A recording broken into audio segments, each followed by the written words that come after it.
This is starting to get ridiculous. What's up, y'all? These last few weeks, I've worked on using the procedurally generated terrain data that I showed in the last devlog to render the world in the main client. I'm going to take you on a journey through my work. So the first thing I had to do was to attempt to create the bare terrain from the height map. I had a few small issues, but this part did not take that long.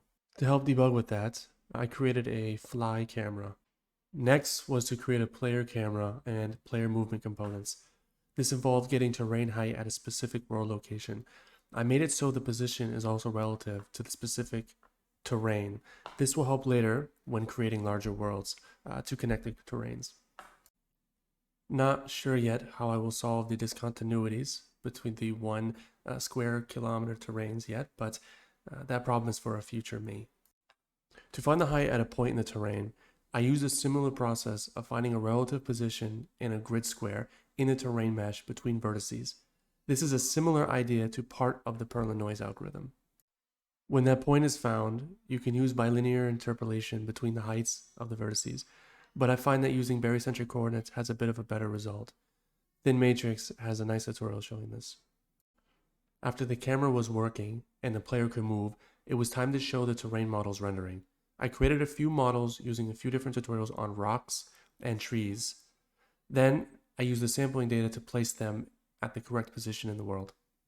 As a first simple approach, I originally thought it would be a good idea to encode the sample data into an image using pixel values, but this really is not scalable, so I will probably replace it with a better system soon. As you can see in the main client, using separate RGB channels and having magic numbers to represent different models is really ugly. It also limits the amount of models I can have without having to start combining channels, which will be really painful. It was quick to prototype, however. In the terrain generator, you can see this is even more painful because I have to keep track of which models represent which pixel values as they have different probabilities to be chosen randomly.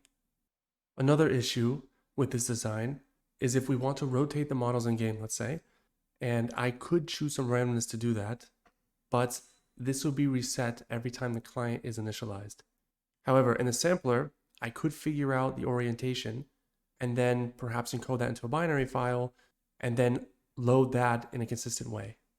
And I think this will also translate well when I need to start cutting down trees and sharing state with other players in the same world. In this sample here, I had around 40,000 terrain models needing to be rendered. I could attempt to have a draw call for every mesh, or even if I tried to stuff all the duplicate vertex data into a giant buffer to reduce the number of draw calls, it would still be a massive amount of data. So to do this, I used instance rendering, which I have never done before. Basically, only having a transform matrix represent each instance of the same vertex data. Once it started rendering, it did show that there were way too many samples, as can be seen by the rocks everywhere here. After some tweaking of the sampling parameters, here is the final result. As we can see now, the rocks are not cluttering everything and devouring the landscape. The camera is still clipping, which is something I have to fix and eventually need to add collision detection.